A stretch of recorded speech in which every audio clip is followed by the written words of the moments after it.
The practice of winemaking is a cultural centerpiece dating back centuries and spanning continents. It takes patience, love, and deep knowledge to nurture vines into vineyards, and passion and expertise to transform them into the beautiful wines synonymous with California. Yet, the industry still has strides to make when it comes to inclusion and representation, as well as adapting to the evolving market and innovating for the future. Luckily, we have 4 alumnae on the forefront of this work, each with a unique pathway into her sphere of influence. Despite a few tech challenges and with a fun guest appearance, we met virtually for an insightful and fun conversation.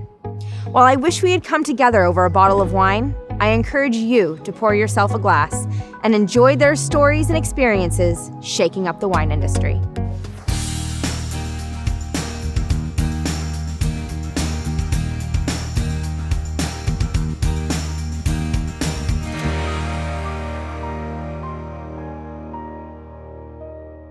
Hi everyone, welcome to Wildcat Conversations. We're joined today by 4 incredible women in the wine industry, and I can't wait to have a conversation about their paths and where they see their future. So let's get started. I'm hoping everyone can introduce themselves and tell me a little bit about your journey to viticulture and the wine industry. My name is Natalie Collins. I'm the current president of the California Association of Wine Grape Growers, which is the statewide association for growers themselves. We advocate for grower interest. I'm happy to share a little bit more about that as we move through the program. But my journey into agriculture, I grew up, in the San Joaquin Valley, surrounded by agriculture daily. I got into programs like 4-H and FFA at a young age, which really led, my appreciation for agriculture was spurred from a young age. I went on to Chico State and majored in agricultural business, in communications, and upon graduating from college, worked in the advocacy realm for a while until I really landed in the wine grape space. I've been in this industry for about 10 years and just thankful every day to be part of such an amazing industry. Great, thank you. Hi, I'm Brene Royal, and I'm currently the North Coast Operations Manager for Gallo Winery. In June, it'll be 11 years. And I got my start way back when I joined FFA, that kind of cultivated a green thumb that was established by my grandmother. I was raising pigs, and I actually was one of 2 Black women in the state of California that was an FFA at the time. So I stood out, and that has always been a huge position of power for me. As I was debating about where to go to school, Chico State actually offered me an academic scholarship that kind of sealed the deal. And so I joined as animal science, and then quickly realized that I could not work on our meats lab that's out there. And so I switched to crops and horticulture science and worked all the way through college. And actually my last career fair, Gallo had a faux magnum of Apothic Red. And I started screaming and I said, look guys, I really enjoy drinking this. I can probably farm it. I've never been up close and personal to a grapevine. And they actually hired me a week after graduating. So from the 7-month internship to coming back full time a month and a half later, that has been where I've been since and how I've got my start. Cassandra, do you want to go next? Hi, I'm Cassandra Shagg. I graduated from Chico State in 2010, but I'm the founder of Sip Wine and Beer, which is a wine and beer tasting room in San Diego County. And I'm also co-creator, producer, and host of the KPBS and PBS series Fresh Glass, which highlights women and BIPOC innovators in the wine, beer, food, and entrepreneurship spaces. You know what? The simplest way to say how I got into wine is by drinking it. I grew up in Temecula, which was at the time an emerging wine destination. But just through travels and my experiences, I really grew into a passion of wine. And after working in the corporate space, decided to open a wine bar and have been in business for the last 9 years. During COVID, I then wanted to figure out how to share the stories of women and people of color in the wine and beer and entrepreneurship space and create a TV show.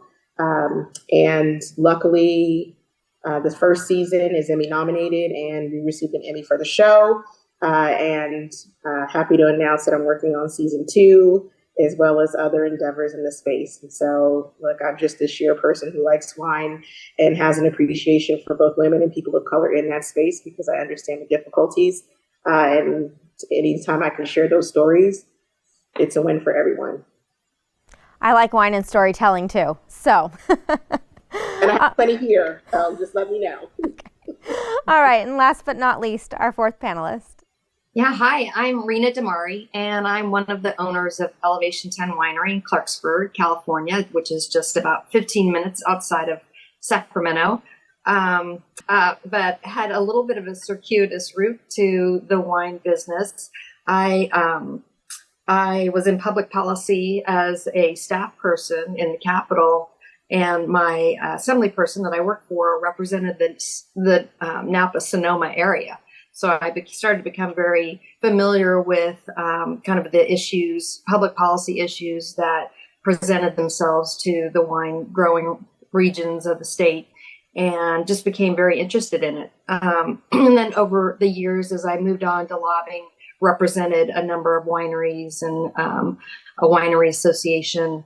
And then I want to think, let's see, in 2009, my husband came to me and we had some partners here in the Clarksburg area that were interested in starting a winery. And I kind of said, that's a really crazy, bad idea since we all have our own businesses not related to the wine industry. And anyways, I got talked into it. So it's been really fun. It's been a fun process, and it's a tough competitive business, but every day there's something new. It's really great. So I'm happy to be a part of it now. That's great. I have a Post-it on my desk in my office that says, trust your crazy ideas. So yeah. I think it's something we all need to lean into from time to time. Yeah. So what can you tell me a little bit about what makes this work so rewarding for each of you? What excites you to wake up every day and go to work, whether it's at the winery or the shop or whatever it is? I'll say you never stop learning. Especially on the farming piece. There are 1,000,001 ways to grow really great grapes, and there's a select number of ways not to do it. So you just constantly keep learning, and what I've enjoyed is there's wine for everyone. So I always try and tell people, like, don't really listen to what people like or don't like, because what you're tasting may not be exactly the same of what I'm tasting, and that's driven by a number of biological factors. So enjoy what you enjoy. There's a lot of it out there, so keep exploring and stay curious. I really love that, Brene. Building on it, for me, there really is no 2 days that are the same in my job. For me, waking up every day, it's really for the people that I represent and the purpose that they are farming. So we represent wine grape growers. I find that they are some of the most progressive and forward-thinking people in agriculture. I mean, day over day, they're innovating to continue to do more with less. So really, for me, it's the people that we're representing and just how dynamic of an industry we are involved in that is so critical not only to the economy, but is really part of kind of our heritage. Yeah, I think for me, like I mentioned previously, the business is so competitive that you have to put on your creative hat every day. And it does kind of push you to learn, like Brene said, you're constantly having to kind of not recreate the wheel, but just kind of, every day you're thinking of something new and creative to kind of put your best foot forward. And especially in a space like where our winery is, it's, your competition is right next door. So you really have to push yourself. I think for me, as being a creator and just someone who enjoys wine and the experiences, last night I closed my brick and mortar location after almost 9 years because I have other things to focus on for the time being. And over 200 people showed up last night, and I had no idea like that was going to be that. And one of the things people were saying was like, just the ability to bring different brands in and to be able to create the conversations around those brands and to shed light on brands that are often overlooked because they don't have the big money or, the ability to compete with big brand names in order to get their brands out there, I think is really important. And so for me, I think the social impact piece of being able to introduce a variety of people to different things is rewarding in itself. And then agriculture, I think dispelling what people think agriculture is, but really being able to say, like, this bottle of wine, like what it took to make this, people don't realize that every day. So being able to share that story, I think, is eye-opening for a lot of people. That's really great. So the one thing you all share in common is you're alumna of Chico State. Is there something that you took with you from your time or your education here that's really been able to influence you or support you as you carried on in your career? So what I've taken from Chico State is, like, more times than not, we're utility players. Papa Bear. We're utility players. Oh my gosh. I can jump in. I think, one of the things I take away from Chico State, aside from not to party as much, is really the community and the connections and the networking that you make. One of my mentors till this day retired from Chico State, and just the knowledge and the words of encouragement that were given, along the way, and to even to be able to connect with all of you. I think that's really important because, of course, the wheels are spinning about, like, oh, I need to talk to you about wine. And I think it's really about connecting the dots, because that leads to the next stages of your life. I apologize, but here's my son. Yeah, what I was saying is what I've found more times than not, than that Chico State students and eventual employees are utility players, and we are exposed to a lot. And I don't know if it's just the actual location of Chico and being, kind of out there, especially out of Sacramento. So, like, we're exposed to a lot. And what I've seen as kind of like a consistent trend is we're pretty resourceful. We make a lot out of a little. And so I've really enjoyed hiring Chico State students after myself and really showing that having that foundational knowledge that Chico State provides will allow you to stay pretty nimble when learning new things. Yeah, my kind of response is going to be along the same lines of Cassandra and Brene. I feel that Chico really gave me a little bit of everything. I mean, I majored in ag business, and with that degree, I was able to take that wine tasting class, and I was able to take ecology and different ag issue classes, finance. I mean, really got a wide breadth of coursework. And then Chico is such a special community. I think you really, when you go to school there, you build a network and you value the just importance of having a community surrounding you. And that's something I've kind of taken with me after Chico, making sure that I always have a strong network. Yeah, I grew up in Chico, so I was very familiar with the town. And one of the things that was special for me is, as a student, I started working at the graduate school. And one of my mentors was a woman named Dr. Elaine Wangberg, who ran the graduate school at the time. And she was very, very, she was a very positive person in my life with regard to, like, really going after kind of the career path that I was interested in, politics. And so I really appreciated that. I had some other great professors that were very instrumental in, just my success over time, just being supportive. And so, and you're right, Chico, there's a lot of lobbyists and folks that come from Chico State. And I think that's just, kind of harkening back to being social, and also just kind of having to be like you said, a utility player. You really are exposed to a lot of different things in Chico. So I think that was a very astute comment. So, yeah. Great, thanks. So one of the things that we know is that less than 1% of wineries in the U.S. are Black-owned businesses, and just 14% have a woman as their head winemaker. So as a group of highly accomplished women who are doing really great things in this space, what advice would you give women out there who are looking to break in or to take their careers to the next step? As someone who had to find a lot of confidence early, you have to be comfortable taking risks. And that comes from a very deep understanding of yourself and the confidence that you've built up, and that ability to let comments that kind of detract from what your goals are bounce off of you. It does take a lot. And I think one of the things that I would advise women looking to break into any space that doesn't look like them is to build community around them, build someone who's going to allow you to cry on their shoulder, and then have somebody else who's going to shoot straight. And have multiple other people who can invest in you and build you up when you're not in that position to find it within yourself. Because eventually you do come to a point where you're like, oh no, like I'm here because I've earned it. I'm here because I want to be here.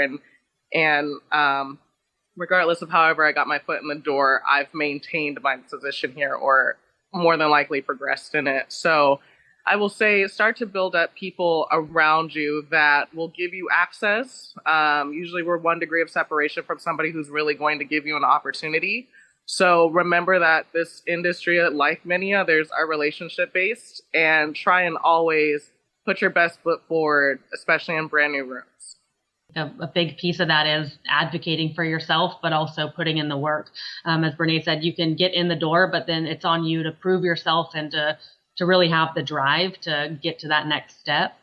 So I think also, finding that mentor, finding someone that you're striving to, follow, kind of not in their footsteps, but find a mentor, find someone that can help guide you to be the sounding board for maybe the emotional stuff, but also the professional stuff. So it all takes a village. I think we are, all have our own struggles daily. Don't think that, this road is easy for anybody. So be willing to advocate for yourself and put in the work to succeed. I think having, mentorship has been paramount in my career. It's always been, yes, I'm a hard worker, and there are people that will stick their necks out for me, and I don't take that lightly. And so it's also my responsibility to pay it forward as well. And that is us on these calls and spreading awareness. And it's also taking people under our wing who are ready to progress. But most importantly, I speak for myself. I live in fear every day, but I don't let fear, deter me. And Brene made a very good point. It really is about understanding who you are as a person and having the confidence in yourself, because I think just not even in this industry, but as a whole, you have to set yourself apart. And, being an individual is going to far outweigh being a follower. And that's how you disrupt things. And so when you talk about that statistic, one of the reasons for creating a TV show was to make sure that people who had an interest were able to see themselves in that space. And hopefully that was a spark that geared them into the direction of chasing their dreams. So we're testaments to this. Yeah, it's interesting that that statistics, because I just have seen over the course of 25 years just the change in the industry. There's so many more women and people of color that are involved and at high levels. So obviously we want to just kind of keep that moving in that direction. And having those mentors and organizations that you can belong to, where you can kind of, take from that strength in numbers, is also very helpful. So yeah, I would always encourage people that I've met, younger women that I've met over the years, to just be involved in those organizations and participate, and definitely finding mentors in areas that you're interested in is really important. So is there anything else that you all are seeing happening in the industry right now that really excites you? Or do you have any kind of predictions or dreams for where things are going to be in 5 or 10 years from now? I've certainly been able to be a mentor to many of the up-and-coming BIPOC professionals that are coming up through the ranks, which is really exciting. But to kind of piggyback off of Rena's response, I think we're now kind of seeing that if you want to be successful, you have to start having that representation, especially as you look at the consumer dynamic in wine. Gen Z is not here to play if you are not having authenticity and integrity behind your brands. They have a lot of money and they will spend it. So there is a huge push on marketing and having that representation of people behind the product and people willing to say, yes, I endorse this. So we have seen a big influx of women in bigger leadership roles, which is really, really exciting. And there is an incoming class of professionals that aren't following the traditional steps. And so we are seeing very, very different products, and they are getting the support they need by things of what Cassandra's doing, by Natalie's direction and executive leadership. Like, and I would say everyone on this call is pushing forward. So it's something I'm very excited about. And I think if you didn't make those changes in 2020, 2021, you are now having to put your money where your mouth is. And we're starting to see who's doing that. They're great points, Renee. I would say for me on what's exciting moving forward, and I really put it into two categories. One is the vineyard space, and then two is the actual wine sales, wine side of things. So in the vineyard, I mean, we see year over year that growers continue to mechanize, automize. You're seeing now that a lot of operations, whether it's irrigation, can be managed from a cell phone. The amount of technology and just the advancements in viticulture that are being presented today are, I mean, I encourage everyone to get out into a vineyard and see some of them. Just so much thought being put into the vineyard. The wine grape industry as a whole, wine and wine grape, has put so much effort into sustainability and really ensuring that we are being good stewards of the land, ensuring that not only the land is there for generations, but hopefully some of these generational farm families and wine families can continue to grow and evolve. In the wine space, I think the industry just continues to change and evolve. I mean, for so long, we grew up with that 750 milliliter bottle. Today, you're seeing canned wine. Today, you're seeing, Boda box. You're seeing so many different varietals, or so many different ways wine is packaged. But then you're also seeing new blends, new varietals, new AVAs pop up. I think there's so much more growth on the wine side and the creativity that we're still going to see to come. And I'll always say that there's always work to be done. But everyone makes a good point about the social impact behind it, and really understanding that people will make conscious decisions to not support something that isn't authentic. And and you see when it's like you're a day late, $1 short.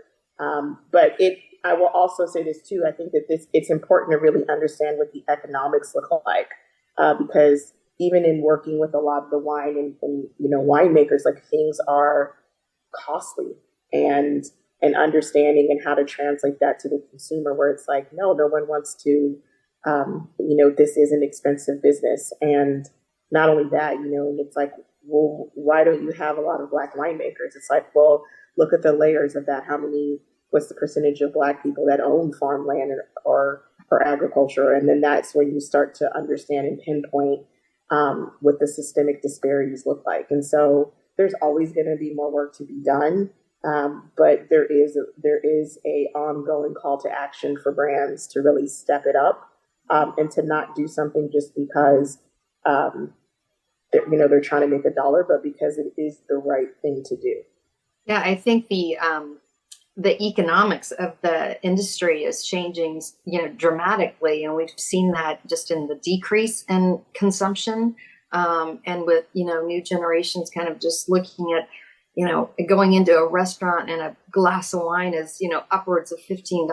It's kind of like, wow, I could have that vodka soda for $8, or, so I think the industry definitely needs to figure out how to accommodate, kind of this new, and I don't want to just refer to millennials or Gen Z, but just how we rethink and kind of pivot, the experience.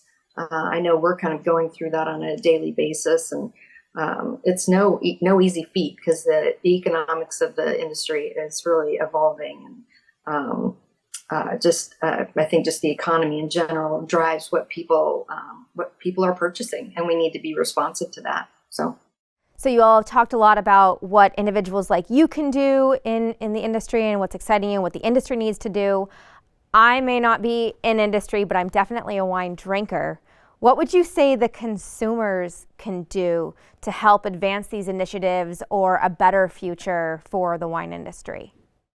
So I actually answered this question 6 days ago with a focus on the Black community, but my response to that was, we have to get curious. There's a lot of us here. So what I was saying was, Black families, what we know is what we are comfortable with.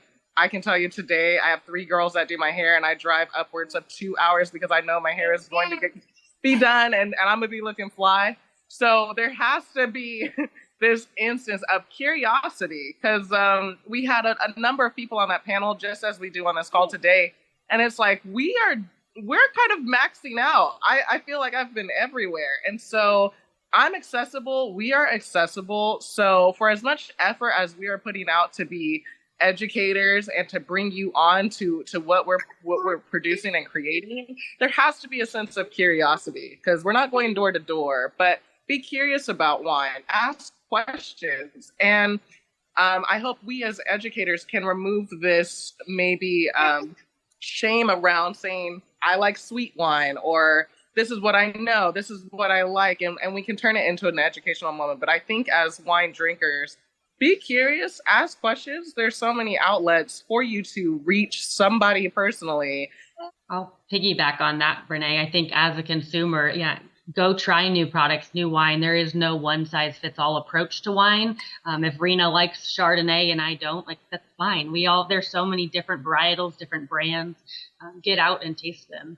I know Rena commented on, we are kind of in a tight spot economically. I mean, people are just simply not drinking as much wine as they were at one point. We have a lot of competition amongst, obviously, wine itself, between what gets imported into our country, maybe at a lower cost than what we're producing it at here.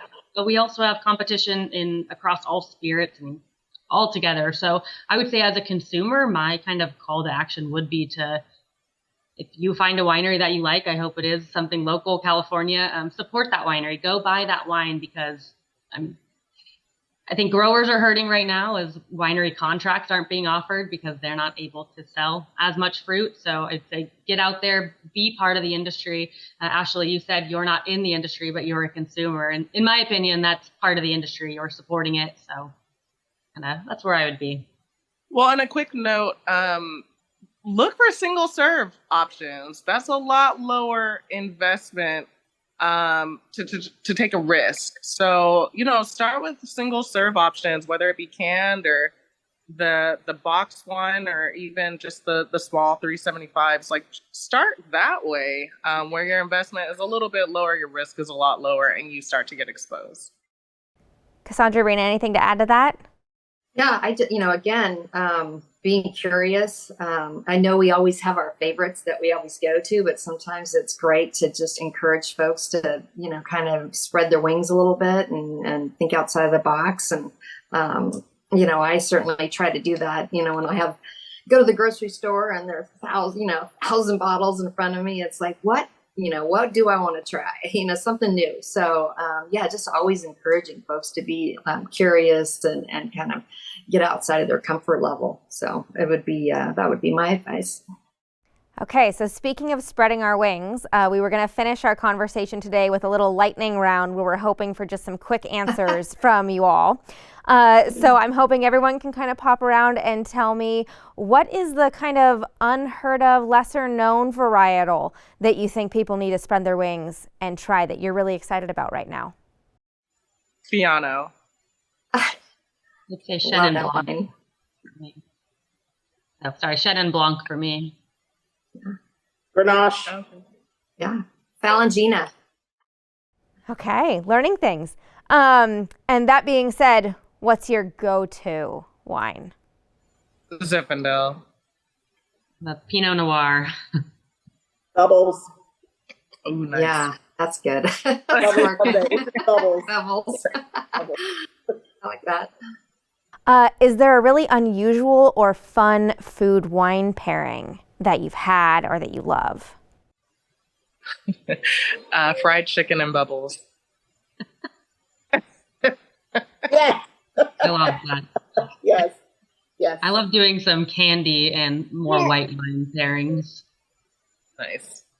I've done bacon and wine, which was cool. Ooh, that's actually chocolate, bacon, and like a Cabernet Sauvignon is really fantastic. Yep.